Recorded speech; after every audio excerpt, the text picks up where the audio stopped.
introduce our moderator for today. All right. And we thank everyone for taking the time to join us. The subject we are going to talk today is about green cities and funds. Right. How are green cities classified? Right. By the Asian Development Bank. What is the stage of implementation for green city action plans in Malaysia? And later, the participants will talk a bit more across the region as well. And finally, how can green finance benefit from increasingly stringent climate regulations? All right. Now, the moderator today is from the Asian Development Bank. He's Gary Krishnan, and he's the senior country specialist for the Regional Cooperation and Operations Coordination Desk in Southeast Asia Department. Wow, that's a tongue twister, Gary, and it's a very long title. In his current capacity, Gary covers the country desk for Brunei, Malaysia, and Singapore. And in a regional capacity, he covers ASEAN and the ASEAN sub-regional programs of BIMPEAGA and IMTGT. Now, what are those acronyms? It's essentially Brunei, Indonesia, Malaysia, Philippines, East ASEAN Growth Area. All right, that's the acronym. And what is IMTGT? It is Indonesia, Malaysia, Thailand Growth Triangle. All right, another tongue twister. Anyway, Gary has been involved in corporate, public sector management, and finance over 3 decades across Asia Pacific, and he was involved in the during the Black Monday in October 1987. Right, at that time he was with the Bank, and he was working on a non-performing corporate loans, and he's been a risk manager at HSBC Malaysia, and he was with the Prime Minister's Department in the public policy sector. Right. So before let me uh, before I open the time to Gary, we just give a bit of ground rules. There will be question and answers, a time for it, but after the presentations from all the participants. So I will pass the time now to Gary.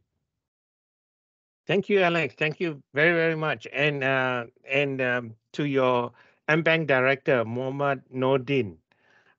First of all, um, there will be 3 persons from presenting today. Myself as moderator, Mr. Imani Kumar, who is our lead consultant for this technical assistance that we'll be talking about, and the project mission leader, Antonio Rosano, also from ADB, my colleague.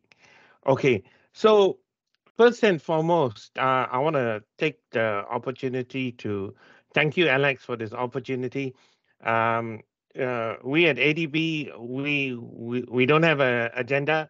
Malaysia owns ADB, so we're here as to our purpose is to crowd in, not crowd out. So everything we do, we want to involve especially with the country technical assistance for Malaysia. Obviously, we want to involve as many Malaysian shareholders as possible. So, um, and as you will see, the financial sector and yourselves, play a critical role.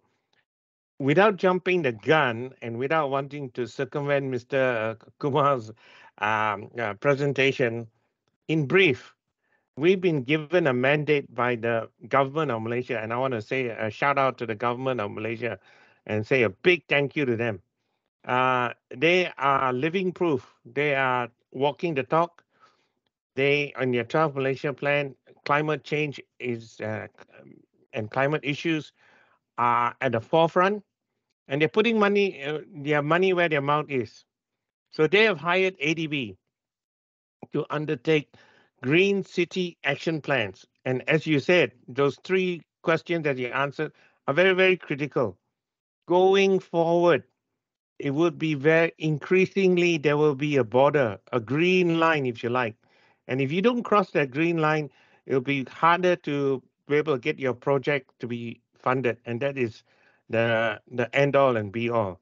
Right now, it's a very subtle line, but it might become a wall later. So you must start your preparations in earnest and now.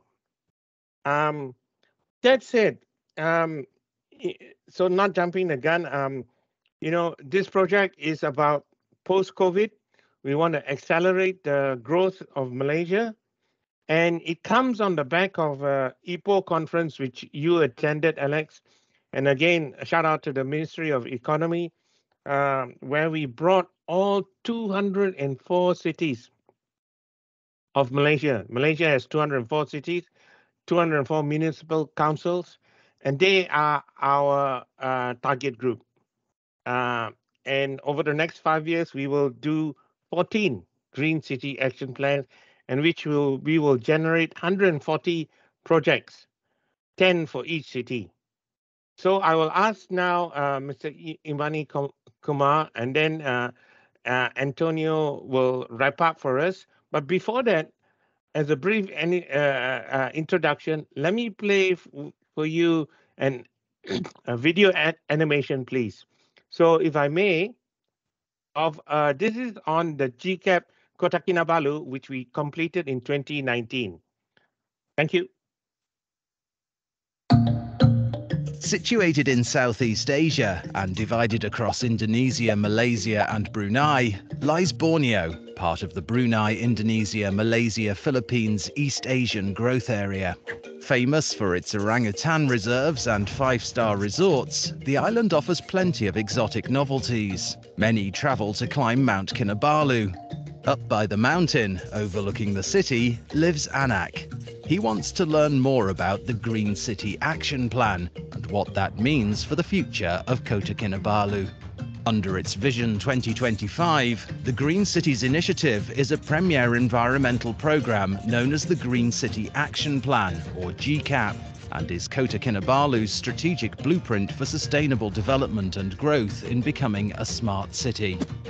Kota Kinabalu, also known as KK, has a vision of becoming a nature resort city, one that is clean, green and livable.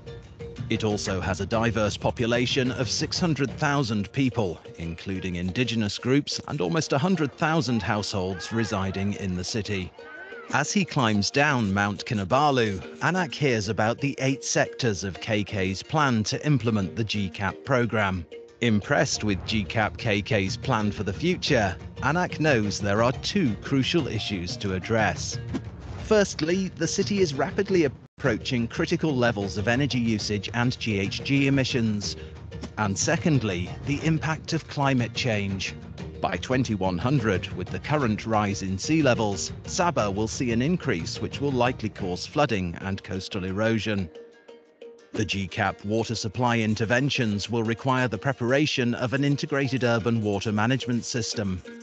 These will involve much-needed investments, like upgrading the water pipes to ductile iron and rainwater harvesting systems.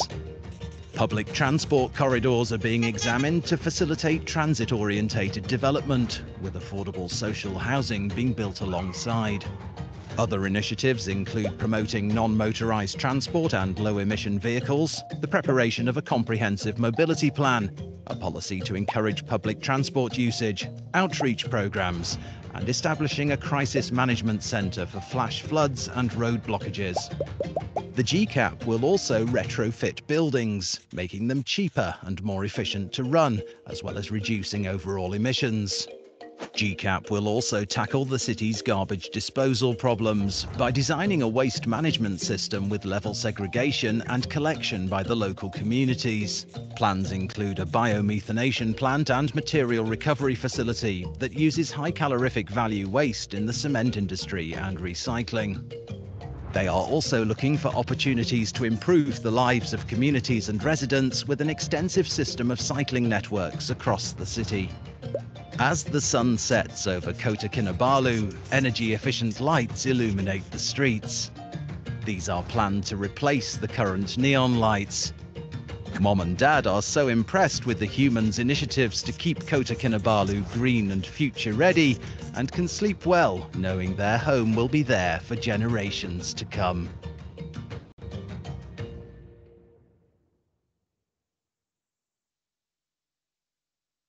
Thank you. And now I invite Mr. Kumar. He's our lead international consultant that is running this technical assistance. If you could also introduce yourself or what ICLE does, that'd be wonderful. Thank you. Thank you, Gary-san. I hope I'm audible. Yes, we can hear very well. Thank you. Good morning to everyone. Thanks for giving this opportunity to us, both ADB and IMTGT, JBC, and ICLE South Asia. As Gary-san has said, my name is Imani Kumar. I'm Deputy Secretary General of ICLEI, ICLE Local Governments for Sustainability, a city association, one of the oldest city association in the world, with more than 2,500 city governments as our members. So we are an association of cities all over the world, and with 24 offices all over the world, and I'm mainly looking after the Asia Pacific operations.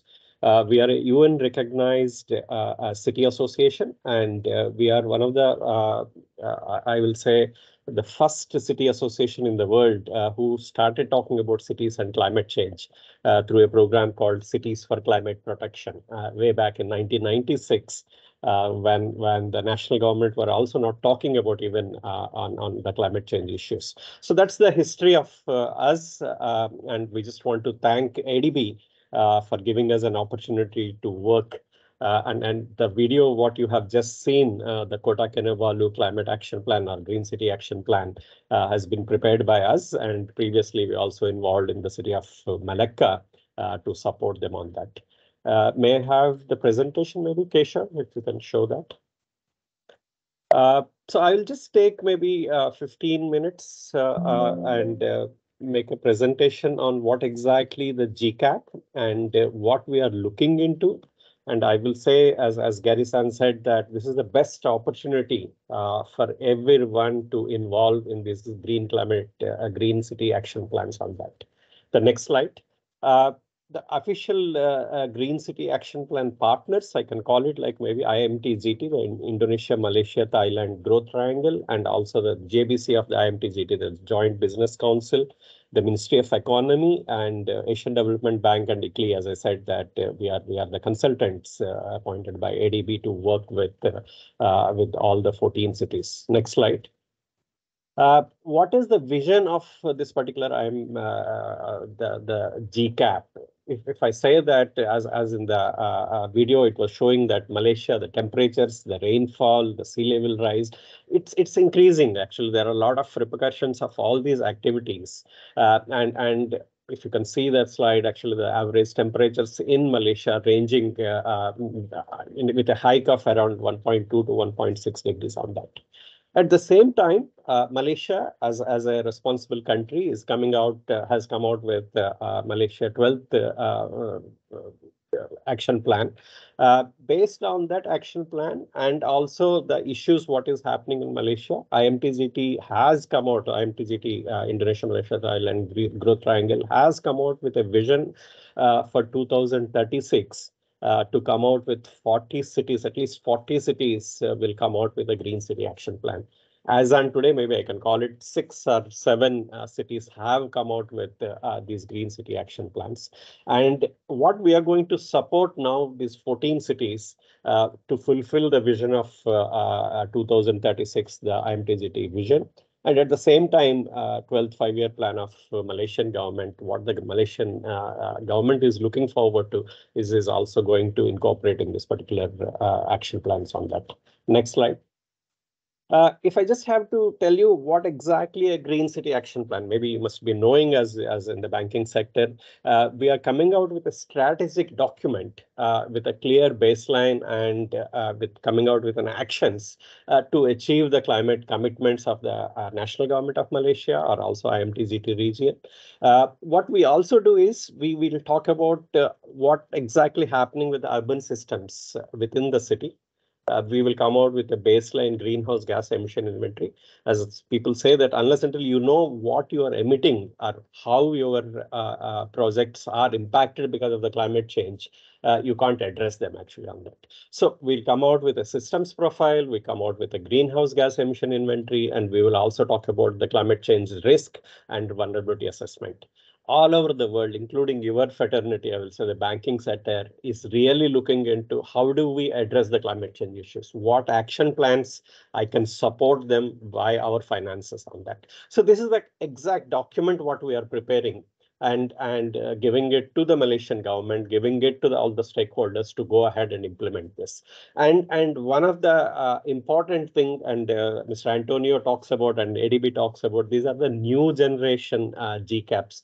Why are we calling new generation? We have, as I said, that 5 or 6 GCAPs are already prepared, but ADB and us, we were not supported them to go ahead with the green projects.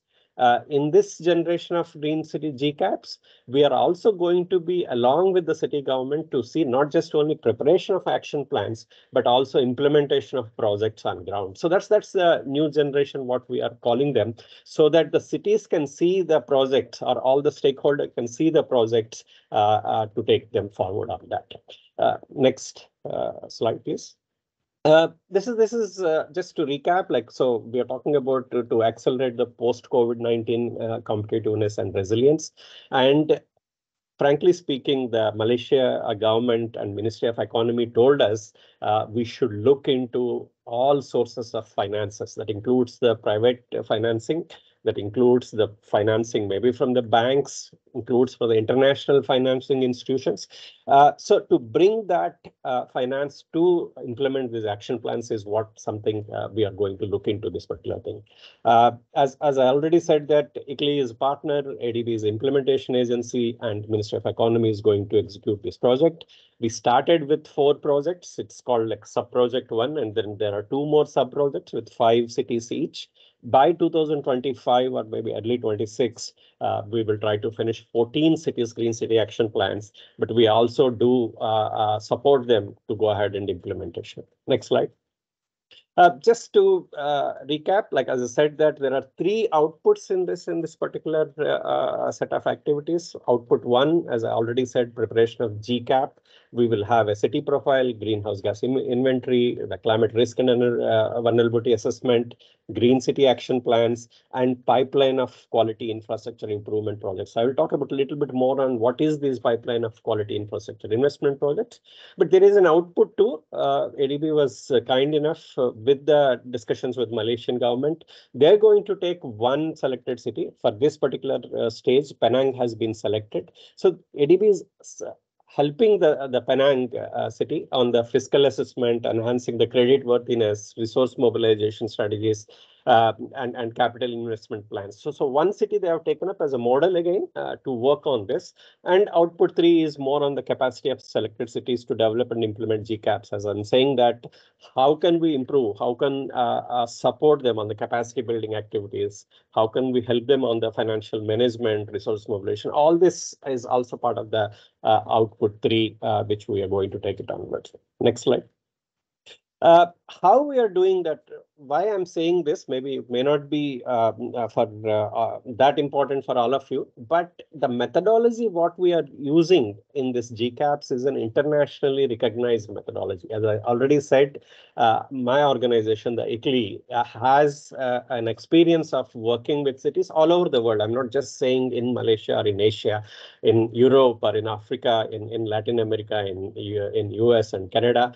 We have come out with a integrated methodology, climate action planning methodology, wherein we bring both mitigation activities as well as the adaptation or resilience activities as part of the climate action plan.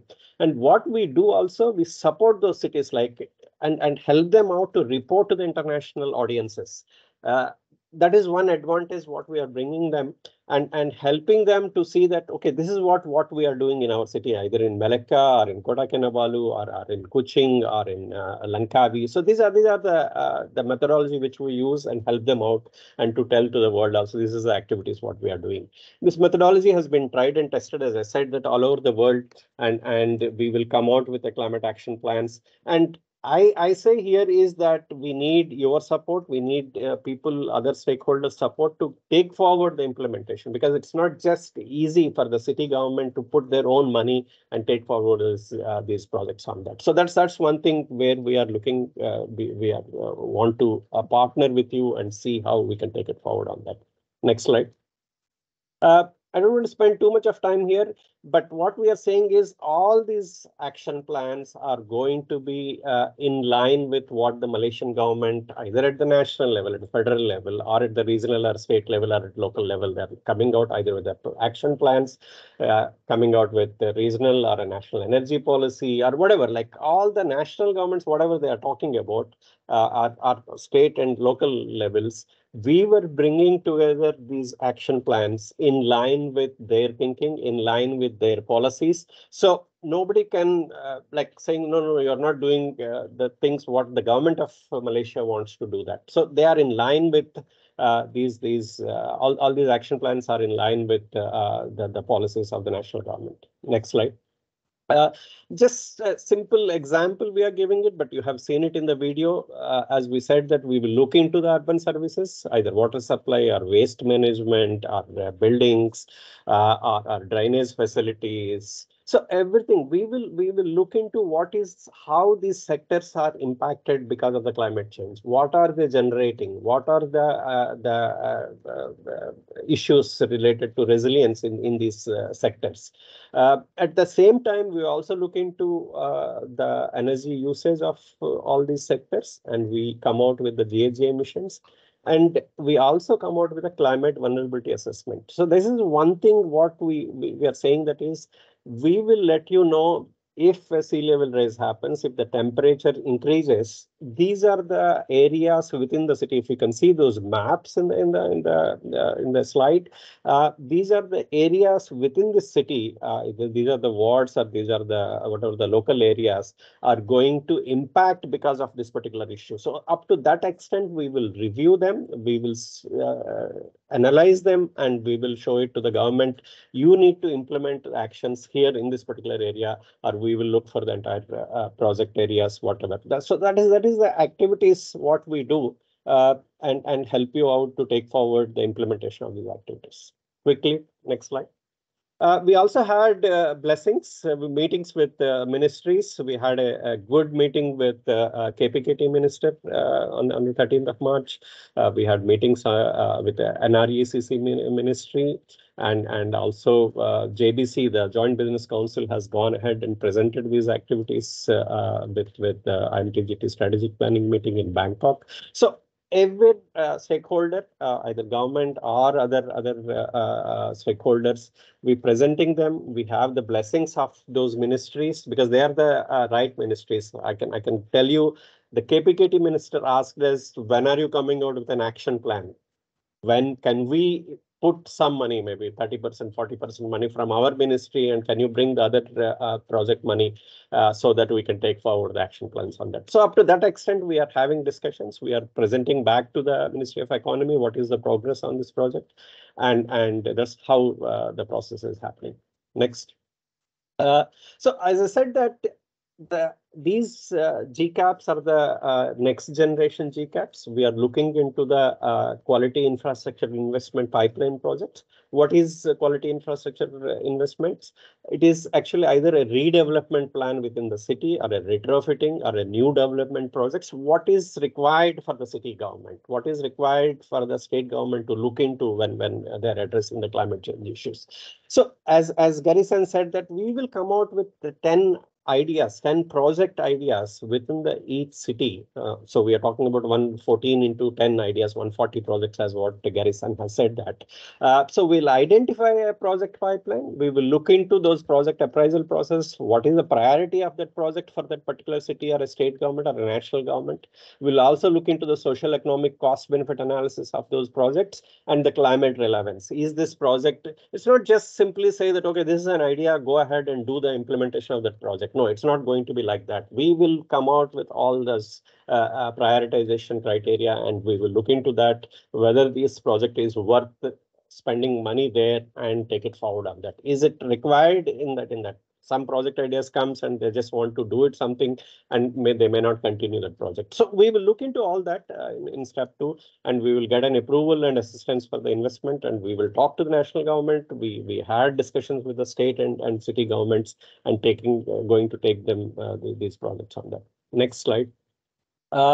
Just as I already said, that these are the various priority sectors we are looking into: transport, energy, building, solid waste, wastewater, water supply, biodiversity, and tourism. As Irina has already said, that this information maybe you may all already have, that 80% of the total Malaysian GHG emissions are coming only from the energy sector. It's not a strange thing. Most of the worldwide, like the countries, are facing a similar calculation, similar figures. What is interesting thing is, if you can invest in renewable energy, if you can invest in energy efficiency, these are the figures what you can see, up to USD 9 to 13 billion annually to avoid the energy and climate and health costs on the renewable energy projects. There are a lot of city governments or state governments are already looking into renewable energy projects, and I'm happy that we are reviewing those projects and see that where that investment can go into, which projects are financially viable, even on the renewable energy distance also. Next slide. This is the slide, as I already said, that we will look into the priority of the projects. So all the quality infrastructure investment projects will be prioritized based on, as I said already, city-owned development issues or energy savings or adaptation of the capacity vulnerability sectors. But at the same time, we are also looking into the economic feasibility and bankability of that assessment, whether this project is bankable, whether this project is financially feasible or economically feasible for the state government or the local government to implement that. Where is the gap is there in the funding activities? How do we take it forward for implementation? So those are the things which we will do, not for all the 140 projects, but minimum 2 to 3 projects from each city. We will look into further details of these projects, and we will put it on the table so that anybody can take it forward for implementation. Any financial institutions or any other private institutions can take it forward on that. Next slide. These are some of the list of indicative potential low-hanging projects. As I already said, renewable energy projects, energy efficiency, drive-through recycle centers, DTRC, which KPKT Ministry is very much interested in is promoting them. Plastic waste-free cities, social eco-housing, promoting of green and healthy lifestyle through run and nature initiatives. So these are the various list of indicative projects what we have already identified, and we are further going to review these projects and make sure that, okay, this is the project is required for in the Kuching city or in Langkawi or in Penang. So this is how we are going to come out with the ideas on that. Next slide. Just 2 more slides, which then I will stop, and maybe we can have a discussion after this. Government of Malaysia has come out with a national energy transition roadmap. Recently, the part 1 has been released, and I was told I think the part 2 is going to be released this week or maybe next week. They have already identified 10 flagship catalytic projects. If you can see that on the third column, efficient switch or renewable energy zones or energy storage, green hydrogen, biomass demand creation. So these are the various projects even the government of Malaysia has already identified. And I'm not sure how much money the government of Malaysia or state governments are going to put into the projects. So we were told that maybe the next part is going to be with the schemes which they're going to come out with. I may be wrong because I don't know what I heard. I'm just saying that. But if a government of Malaysia says that this is the projects which we are looking forward to, these are the projects which maybe we can also invest a little bit of money into those projects. What we are saying it is whether that project can come from which city in Malaysia or which area in Malaysia, so that that project can be fit into the national schemes, and whatever the government of Malaysia promise to the world that, okay, by 2040, we are going to reduce our carbon emissions, or we are going to be carbon neutral by 2050, whatever the government of Malaysia's policies, we are going to put these projects into that. So that's like some sort of a matchmaking thing, which we are going to do that so that the policies can be implemented on ground on that. Next slide. These are the various partners which we looked into already. And also the international funding sources and opportunities. If you ask me, have you talking to all of them? Not yet, but we have identified some of them. We have started talking, discussing with them, and hopefully within next few months, we will be in a position to tell you that, okay, these are the investors who are interested to put money into these projects on that. We were also thinking of organizing an investor forum next year, sometime in maybe February, March, or March, April in 2024, bringing investors, all the international financial institutions, local, and invitation for you directly, and see that we are going to showcase these are the various activities or action plans which the cities are looking into. We will also maybe talk about financial feasibility of those projects, and whoever is interested, please grab these projects and go ahead further on that. So that's what we are going to do. We are already discussing with the HRDC, we are already discussing with other institutions, and these are the various networking opportunities what we are talking about. It can be in the COP. There is a Asia Pacific Climate Week is going to happen in November in Johor in Malaysia and this thing. So opportunities are there, and it is maybe with folded hands. What we are saying is, please grab these opportunities. We want to showcase to the world that, okay, Malaysian cities and Malaysian national government is addressing the climate change issues, and these are the various activities which can be taken forward to fulfill their dreams on that. So I'll just stop here. Thanks again for giving this opportunity, and we are happy to answer any questions on that. Thank you. Thank you, Mr. Kumar. Just a couple of takeaway points. I think two very salient features. One is the very, very scary, page. You mentioned that you will be able to predict, according to the topical, and geographical situation of the cities, compared with climate change, you can foresee and predict which areas of the cities will be flooded or inundated with water. That's incredible, but also very, very scary. So this is real. This is happening. Can you imagine if, you're situated in that area already in Malaysia? As you know, there's a lot of situations where we have flood for the first for the first time, especially in the likes of Shah Alam and places like that. So anyway, which I've never experienced in my lifetime. So and it's now becoming a reality. With that, I'll transfer the mic over back to you, Alex. And if you want to handle the Q&A portion. Okay, sure. Before we move on to the next presenter, Antonio, are there any questions for Imani from the floor? Alex, Go ahead. Yeah. For clarification, really. Hi, Imani, thank you for the presentation. You mentioned like 2014, AK 2019, what else? Langkawi, some other year. My question is, where are we with regard to those cities? Are we just at the policy stage, or where? Now, the reason being that I would hope to see that as a follow through in the implementation stage 4 you mentioned before we even get into Penang.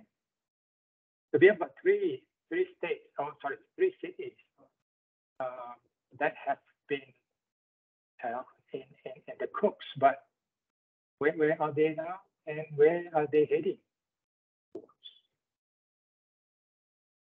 Does that make sense? Yeah, thank you, sir. Whatever I understood from your question, the city of Malacca, the city of Kota Kinabalu have already prepared the climate action plan, the Green City Climate Action Plan. And Kuching, Langkawi, Penang, and what is the fourth city? There is, these are the Kota Baru, Kuching, Penang, and Langkawi. These are the four cities. The action plan just started. The preparation of action plan just started this year. And we will come out with action plans maybe by October, November. The draft action plans are at the end of this year. I think that's the timelines what we are following. Just to answer your question, sir, on the Malacca, the GCAP already implementation has started taken place. There are few international financiers. The JEF funding has come based on our action GCAP. There are other projects which are going on there. If I have to add one more thing, what we did with support from ADB is we actually reviewed the entire street lighting project in Malacca, and we talked about LED street lighting with a private investment in Malacca city. But when we presented this entire, when we started this idea with this assignment, the TNB from the Malaysian government was not that interested to go into the LED street lighting, frankly speaking, on that. But after we did the analysis, investment grade audit with the city, and when we showed them, TNB said, no, we don't need any further financing investment from anywhere else. We will put our own money and we will change our street lighting thing already. I don't know how much they have done, but 60 to 70% of your street lighting in Malaysia right now has changed to LED street lighting already. There is a scope on that, which we are also looking into that. So what we have. Let me stop you there. Now, Malacca, that's the specific city of Malacca. This particular plan has been done, or I think completed in 2014. Now, it has been almost 9 years now, and I'm going to Malacca tomorrow. What can I see physically changing in that city based on your implementation that you may have done? I'm not sure whether it has been done, apart from the LED replacement, etc. But is there any other tangible thing that has been done? I'm just trying to appreciate the work that everybody, the stakeholders, have done. Okay. Sorry. Keshav or Samya, you want to add anything before I say anything? My colleagues are also there who are also following up in Malacca. Yeah, Mr. Northern, thank you very much, first of all, for this very important question. So yeah, like Mr. Imani Kumar said, all these cities are in different stages of implementation of their Green City Action Plan. Especially Malacca has been the front runner, and they have already implemented a lot of projects on green technology space, ranging from renewable energy efficiency, green electric mobility. So we have a whole list of project list. Maybe after this call, after this meeting, we can send you the list of projects that they have implemented over the last few years, and then depending on your availability and schedule, you can perhaps visit those projects. Right. Yeah. I was in Malacca last week. Not that I frequent the city too many times, but I see some changes in terms of physical buildings, etc. Now, a few more hotels that have come up, newer ones as well.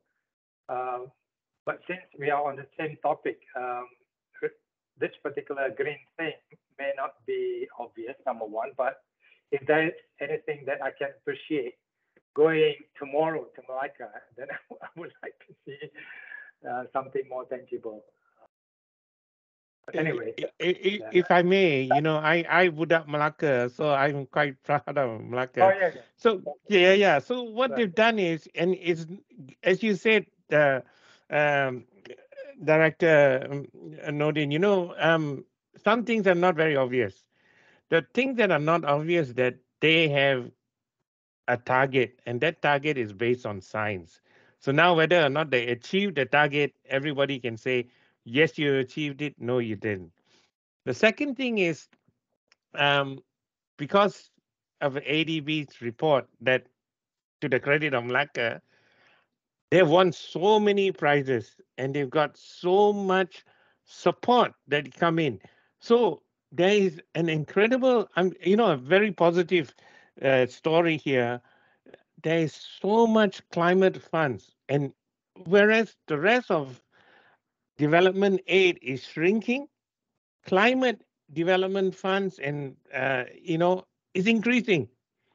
But you can only access it if you quantify your problems. So you may not be even in a very good place, right? You just record where you are. And that in itself is a great achievement. And then you can tell anyone, this is where we are, this is what I need to do. Can you help us? That statement is super powerful.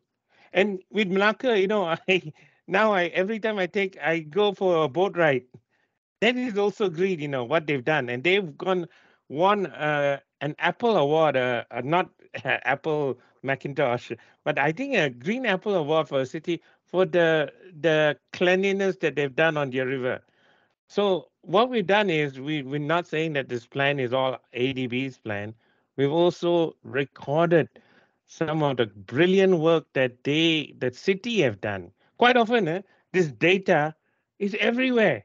What we've done is we compile the data and tell them, this is what you need, and this is what people will see, and your data will be important because from this data, you can project upwards and you can see your historical, like water quality. Water quality is being recorded everywhere. But dia kat simpan dekat don't know one bahagian in one small department cannot be traced and cannot recorded. Paper recording or in a computer, but in a microchip, but it's not shared, it's not developed, and it's not that one. So that's what we do. And then the project will list. They've done a lot of solar work as well and so on. But we're calling it 2.0. We didn't want to have too much discussion on that. Some of the weaknesses of the first one and second GCAPs is now being rectified. And this again, kudos to the Malaysian government. So what we did was, generally we do study and then we give the study and kita cabut, run away. The study is the output and that's the end of the interaction. This time it's with the 12 Malaysia plan, and we've been told there will be other cities. We'll be judged by the 14 cities. And in the 13 Malaysian plan, we expect places like Johor, Terengganu, Pahang, Genting Highlands. Genting Highlands is a very ecosystem which is very endangered, maybe green cities, and we will be here for the long term. So 5 years. So two important things, we will have a network of cities, and two, we will not let the cities develop their projects by themselves. So now, whatever projects that we do for Penang, for Langkawi, for Kota Baru, for Kuching, we will take up and we will be responsible for the financing or the marketing of their financing. Before Malacca, no, you're on your own. Whether Malacca achieve it, that is your problem. We given you the book. This is the Bible. You read. No. So now we show verse 6 of this Bible or the Quran, the Holy Book. You must follow. So we teach. And another critical output is capacity building. So that's what's different between this and that. So I'm very, very proud of Malaysia. Anak Melaka. So I am so proud of Malaysia that they are engaging with I've been with ADB for 13 years, engaging with an institution like ADB. We don't charge anything, yeah. So whatever the $1 that Malaysia provides to this technical assistance, that $1 goes back to Malaysia.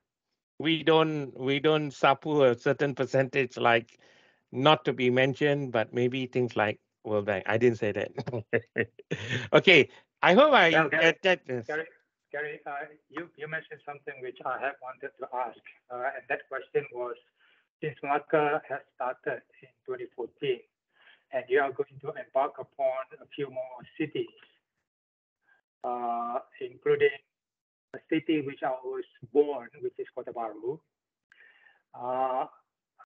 My question was, how different would you do it this time around, so that whatever shortcomings that you may have encountered in the implementation or in the development of the policy or the green GCAP plan can be addressed, right? So you have answered that. So I would really look forward to this being implemented in Kota Baru specifically, because you know and I know, the state of water supply in Kota Baru and many other things. So being a Kelantanese, therefore, I'll remember it. All right, Imani, thank you very much. Gary, Just to add one point, sir. As Gary San said, that in both Malacca and Kota Kinabalu, we given them the action plans, but Malacca has taken it forward. We also, as I said, that we have supported them to get some funding from the JEF project. Under that, I was just going through the documentation. The smart grid as well as the low carbon transport. These are the two plans which Malacca has taken it forward as part of the JEF funding. Street lighting, I will say this is the thanks to ADB and the investment grade audit what we did it in Malacca. And it's not just Malacca benefited out of that, entire Malaysia has benefited because the TNB has changed their mind and they have gone ahead with LED street lighting. Before that, it was not this thing. But these are initiatives taken by them. Actually, we just supported them. We were not there. We, as Gary San said, we just given them the climate action plan and we left it to them. How do they want to implement it further on that? But in this phase, what we are going to do is we are going to handhold them to take forward further implementation of the project. So I think that's the difference between Malacca and Kota Kinabalu and the next 14 going to come on that.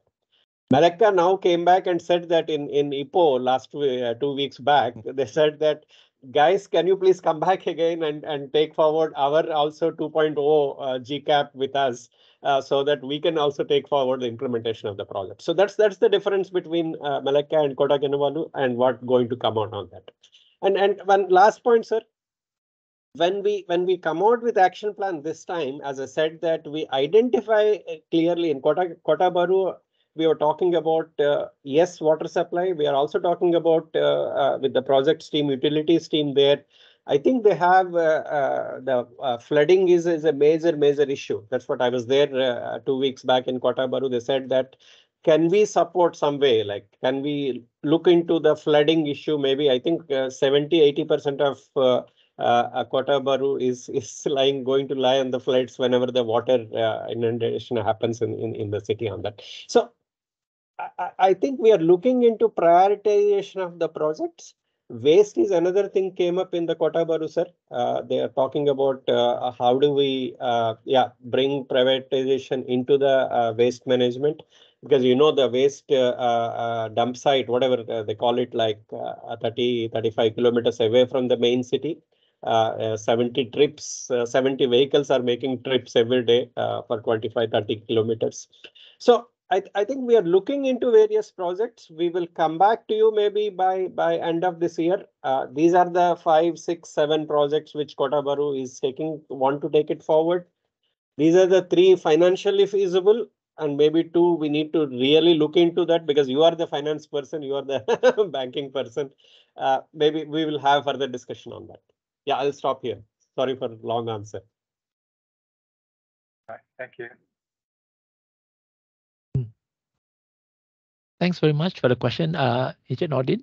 I will pass time back to you, Gary, to introduce your next presenter. Okay, so to Thank you very much, everyone. So just to wrap up and provide the next steps, we are always here. So anytime you want any questions or so on, please to either approach Alex or you can, Alex, maybe you can flash our later stage, our emails and so on. I'd like to introduce the head of the project, my colleague Antonio Rosano. Antonio. Hey, good morning. Good morning, everyone. Thank you, Gary. I understand that this is just wrapping up the discussion. Is that, am I correct, Gary or Alex? Correct, yes. Okay. Yeah, just to make sure that maybe if before I do that, Alex, and are there any other questions that people have from the clarifications provided by Mr. Kumar and his team, Keshav, before I wrap up and inform on the next steps? Yeah, sure. We can open up for further questions if you are doing a closing. Yeah. Anyone from the floor? Just raise your hands and you can just unmute yourself.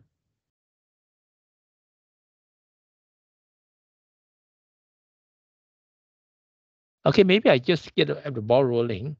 In Johor, under the Madani economy announcement by the Prime Minister, they're going to set a special financial zone over there. I'm just wondering, how does your green agenda work into that financial zoning of the? I'm not sure whether it's a city or the entire or which part of the state is involved. So I'm just wondering, how would you approach that? When the government starts to gazette an area saying that it's a financial zone.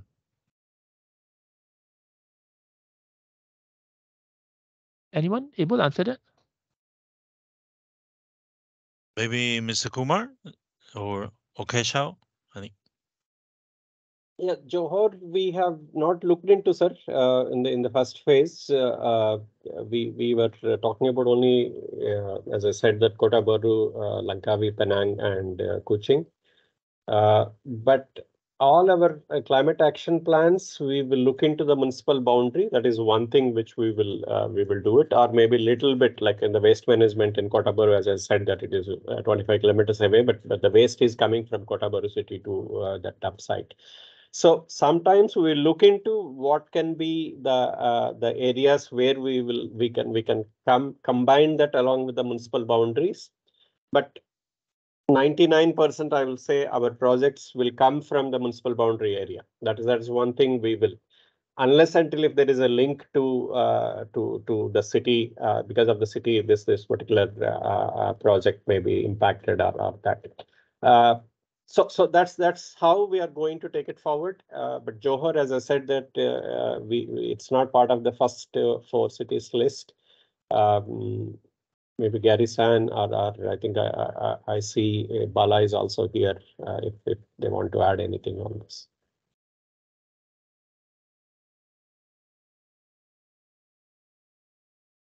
Okay, no worries there.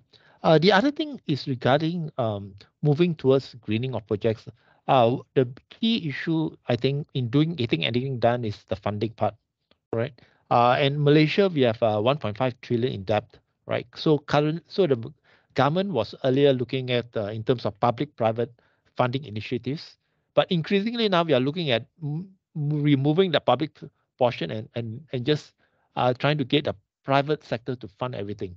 I'm just wondering, is this where ADB comes in, in providing that funding? And if that is the case, how does a company or say someone has a project, how would they go about applying to ADB for funding? Antonio, maybe you want to add reply to that. Gary San or Sanjay also, I see. Yeah, maybe I can just start and also ask Gary and Sanjay, because Sanjay is also here, so if he's able to provide some inputs, that will also be good. I mean, obviously, the ADB will play a key role in the implementation of the pipelines that come from the GCAPs, no doubt. I mean, the role of ADB, first of all, is in putting together the pipelines together with, the consultants and the local governments and various levels of government, and then also in conceptualizing that the projects that are included in that pipeline. Also undertaking a certain level of project preparation for each of the projects that are included in the pipeline. And then also providing some support in, structuring the financing of the projects. And that's where, ADB through various departments can contribute towards enhancing the readiness of the projects that are included in the pipeline and making sure that they are, in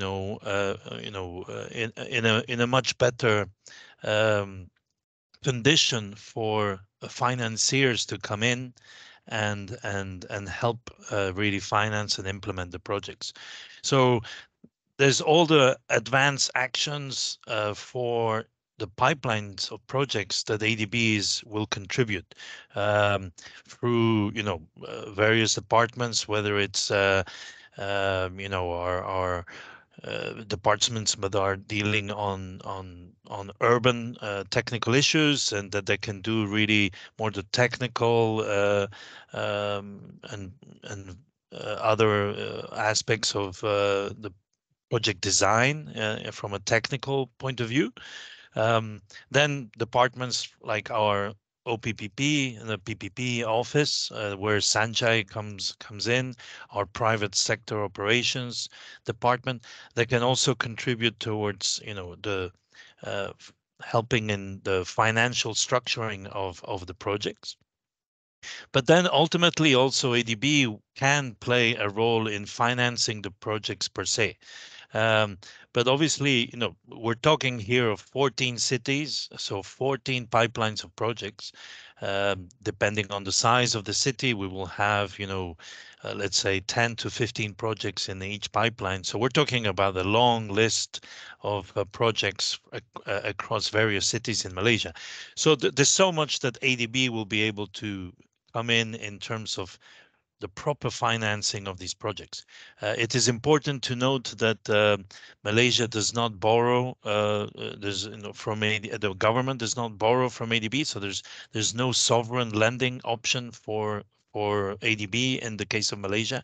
So there's only non-sovereign lending, and that really means to the private sector of Malaysia. So that's where there is a window for ADB to participate in the financing of a few of these projects through its private sector department or through its OPPP, the PPP office. But obviously we have to be realistic about how much ADB will be able to finance. We do not want to raise expectations about that ADB is going to finance the majority of the pipelines of these projects.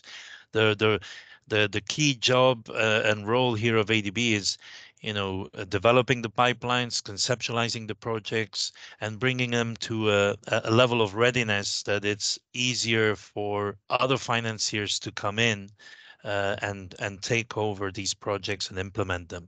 And in some of them, ADB will be able to participate in that financing, but obviously in a limited number of projects. Maybe in moving into the second part of your question, which is how exactly ADB or how a private sector entity can come in and borrow from ADB or work together with ADB in finance, in a financing activity. Maybe I'll ask Sanjay now to come in and explain, as he is from the PPP office of ADB. Sanjay, are you there?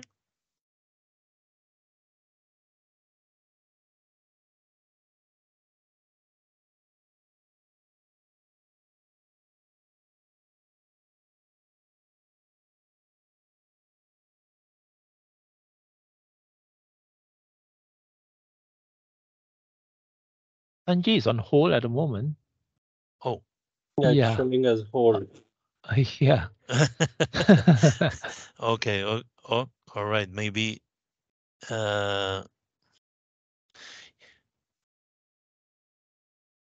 Yeah, maybe because he was okay. Well, I mean, obviously, I'm not from the private sector side of the bank. You know, I'm from the sovereign side of the bank. So I don't want to get into too many details about how you know ADB finances its private sector operations. But obviously, you know, as I mentioned before, in the case of Malaysia, as we don't do sovereign lending to Malaysia, the only window here will be to do the non-sovereign. And obviously, ADB collaborates with with private sector in financing development projects, which all or most of these projects that will come from the pipelines will be eligible for. ADB obviously finances private sector companies, banks, or even projects in infrastructure across many sectors. And this is done, you know, sometimes via debt, obviously, it's via lending, but also through equity investments. But really, the key role here of ADB is to mobilize the private sector in coming into the financing of these projects.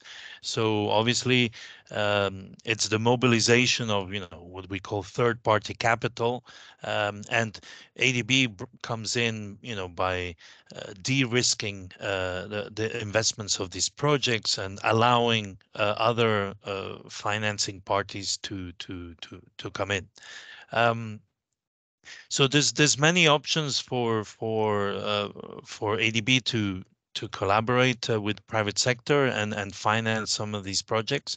In the case of banks, obviously, ADB works with commercial banks and wealth management funds, such as the ones that the members are here. But I think we can provide a lot of more detailed information on this. And maybe we can actually invite somebody from our private sector department to actually provide a more comprehensive overview of how private sector entities such as the banks that are here today can come in and participate in financing projects with ADB's participation. Because I don't want here to provide. I'm not an expert in that field, so I think this deserves maybe another chat at some point. If that's okay with you, Alex, to bring the right person to provide a detailed overview of what are the many options for banks in Malaysia to work with ADB and its private sector operations. Yeah, that's wonderful. Actually, you raised a very interesting point that Malaysia doesn't have any, that you don't provide sovereign loans to Malaysia. Could you tell us why that is the case? Are there certain terms and conditions that are imposed on those loans that make it untenable for Malaysia to apply for those loans? And is there any kind of a quota or apportionment that is allocated to different ASEAN countries? Yeah, it's all to do with the graduation of member countries of ADB. As the countries evolve economically and develop, ADB has a classification of countries, different categories, where and this is obviously agreed one-on-one with each government on when a country graduates up the latter, basically, the eligibility to certain concessional financing is no longer available. And then also the regular sovereign lending is not made so attractive as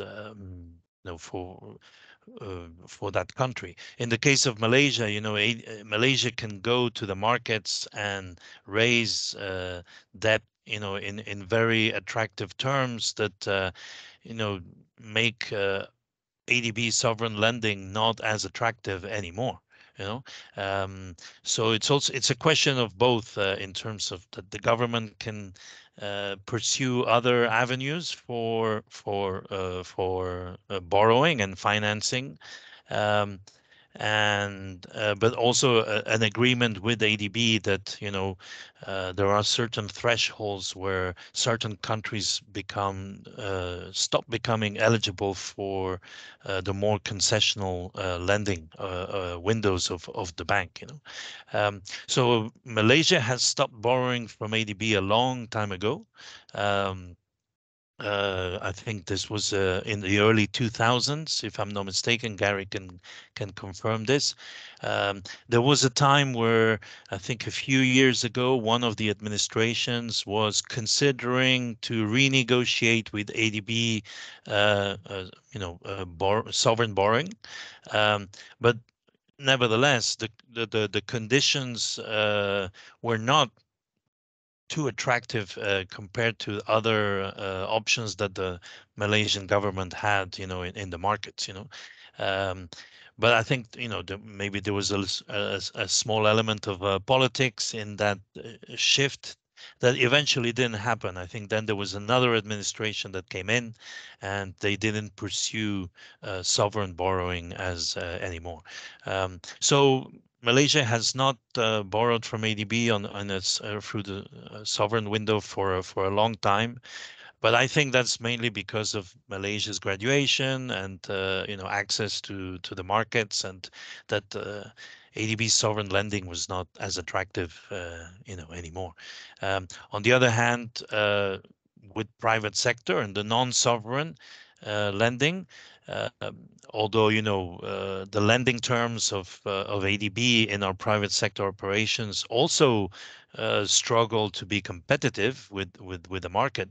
There is a certain element of de-risking of projects where ADB comes in that makes it very attractive for private sector entities to participate and borrow from ADB. So I think ADB's non-sovereign lending terms are not terribly attractive in market-wise, but there's a whole element of technical expertise that ADB provides, de-risking, political guarantees, etc., that make the borrowing from ADB private sector attractive for Malaysian private sector entities.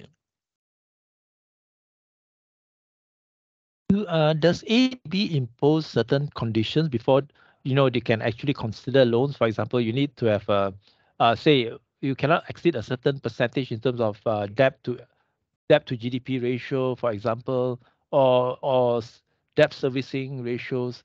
Do you impose certain conditions like that on before a government can even be considered?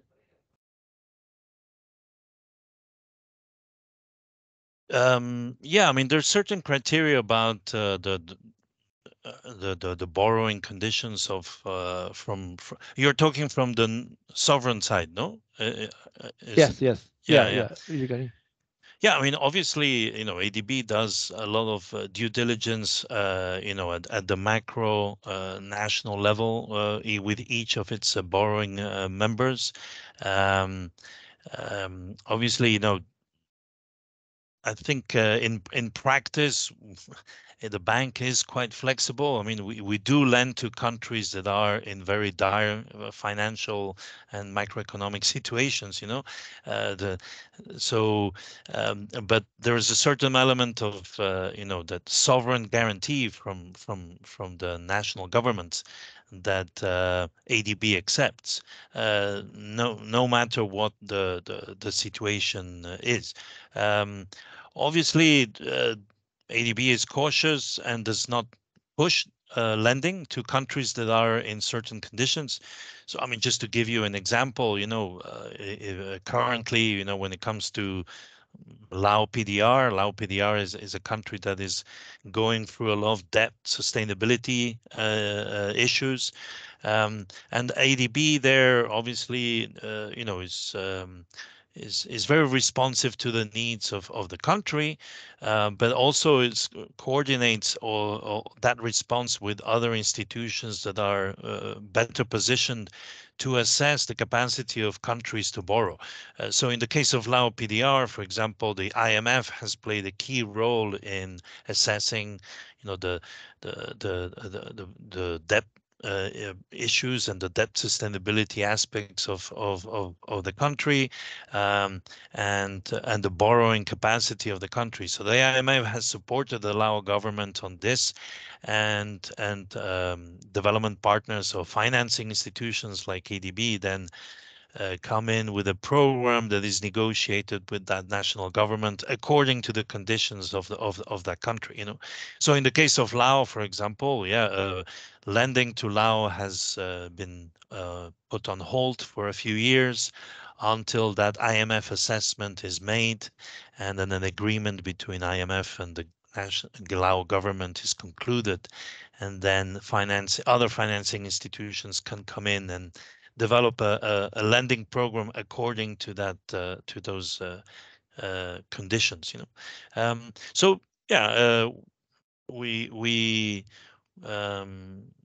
until now we haven't had a history of defaults, in our lending, even in countries that have gone through very complicated periods. You can, maybe Pakistan or Sri Lanka are very good examples of countries that have gone through a lot recently, but nevertheless, there's never been defaults on those loans.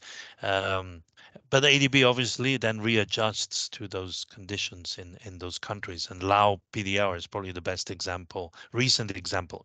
Yeah. For those private loans, do you insist upon open tenders? Are there other stipulations that's needed, or even like say government projects, say flood mitigation programs? Do you insist on certain criteria and conditions? Take Sri Lanka for example. It is going through a terrible situation. Is ADB involved, or how do you assess those countries in situations like that? But what do you mean by assessment? Sorry. Whether to be involved, I mean, essentially the economic collapse, the currency collapse in Sri Lanka.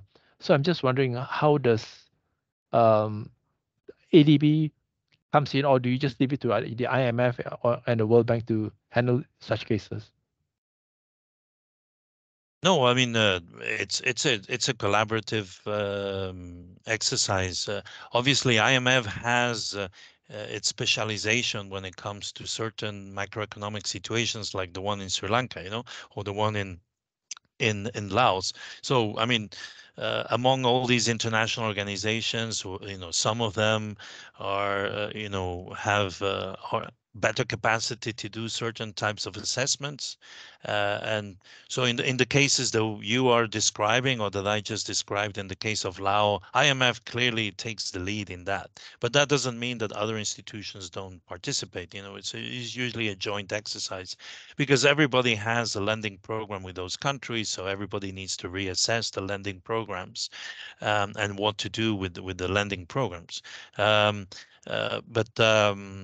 So ADB is part. I mean, in the case of Lao, ADB was working together with IMF, World Bank, and some bilaterals on assessing the situation, helping the Lao government also prepare itself and reorganize its borrowing programs with various external financiers. So it's not that it's just led to one institution only. But IMF in these types of situations clearly takes the lead. They have more capacity in these cases than World Bank or ADB. Obviously, then ADB looks at its own ongoing loans and how to make sure that those ongoing loans don't default. So that's more like a micro review of its own lending program. But a lot of the times, it's we wait for the bigger picture to be clarified, and that bigger picture usually is the IMF, the lead. Yeah. Thanks very much, Antonio. That's quite a good answer. So quite a complex situation on the macro level. But I'm not sure whether you can answer this question. It's more regarding some of the projects, like EV projects in Malaysia. Say a company wants to build charging infrastructure in all the parking bays, right, in the city. And the most likely the first few years will be losses because there is not enough EV cars, all right, in order to reach critical mass. So what is the kind of timeline that ADB will look at in terms of a project to break even, or even how would it stack up, say, compared to a commercial loan that a normal bank would look at?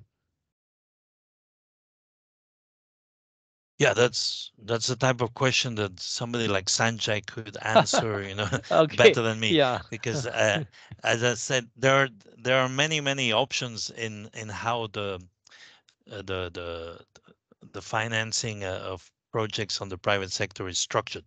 It really depends on the private entity that is part of the project or that ADB is financing into. There's also an element of other financiers, because sometimes it's not just ADB that finances. ADB manages a lot of trust funds from bilateral donors. So, for example, Japan or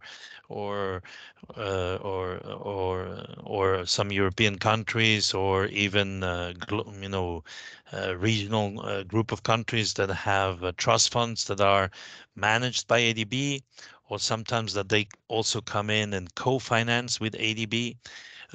So that financing structure it really varies depending on the private entities that are part of the investment.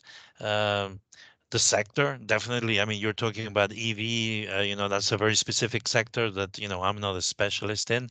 So, and also the financing side from ADB and some of its co-financing partners. So there's a lot of elements that, that play into how a private sector loan or equity investment is structured. And that's something that I would really prefer somebody from our private sector department to provide you, a good overview and maybe a very detailed discussion.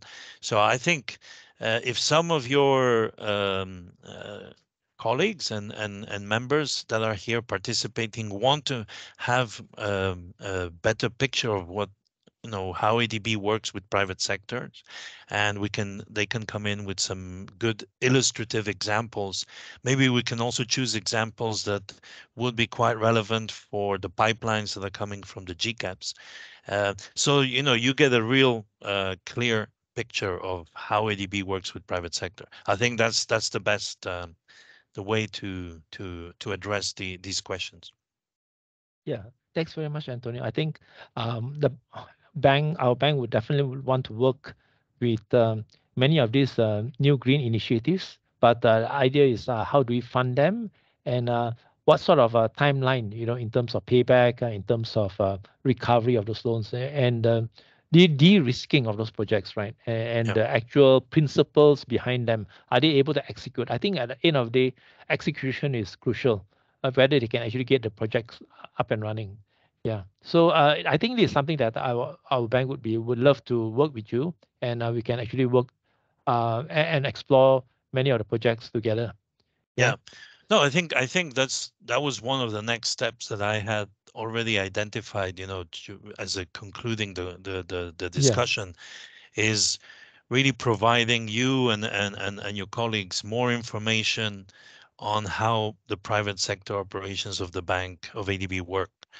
So you have a clearer picture that, if some of these projects that come from these pipelines in the GCAPs would involve ADB participation in the financing, how entities like yours could partner with ADB, and be part of that financing, because I think that's as I mentioned at the beginning of my intervention, there will only be a small number of projects that ADB will be able to finance through its private sector department. We have to be realistic that, as I mentioned, we have 14 cities and pipelines for those 14 cities. So the ADB will be able, I think, to finance a few of those, and in partnership with maybe some of your entities, some of your organizations and banks. But yeah, let's keep it realistic that it will be a small number.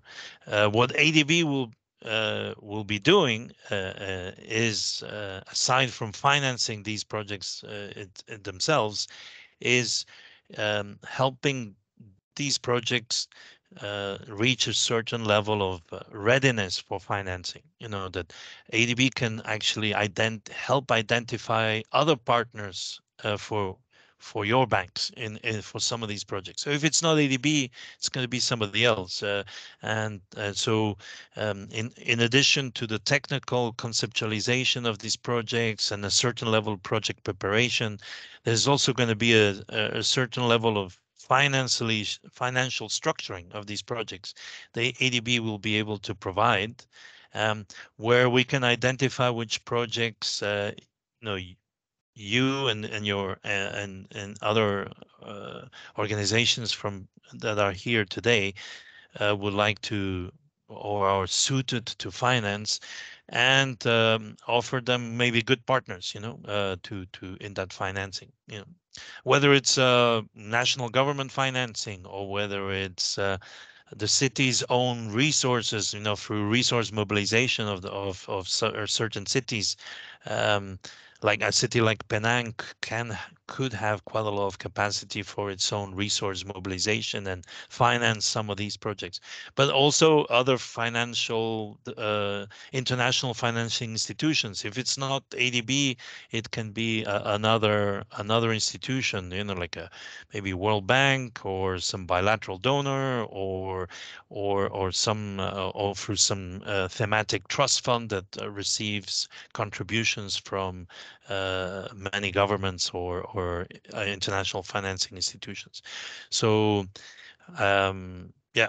So, and that's where the investment forum comes in. I think the investment forum will be a good opportunity also to bring everybody together around the table and introduce you to potential partners for some of these projects. Okay, great. Thanks very much, Antonio. I suppose we are now coming close to our 2:30 time, our deadline, our closing. Are there any questions from the floor before we come to a close? If no, I really want to thank Antonio, and I will also want to thank Imani and as well as Gary. Gary has left early, right? He has another appointment. So I want to thank all of the participants here and even Agent Nordin for the questions earlier on. So thank you, everyone. And perhaps if there are further interest from the participants here, we'll actually move on perhaps on how does the World Bank's private side fund projects in this country, and how banks and perhaps even other investors can come alongside with them. Yes. Okay. So thank you, everyone. Thanks, Thank you. Okay. Take care. Thank you, Alex. Thank you. And thank you, everyone, for joining. Bye. Thank you Bye-bye. all. Thank you. Bye.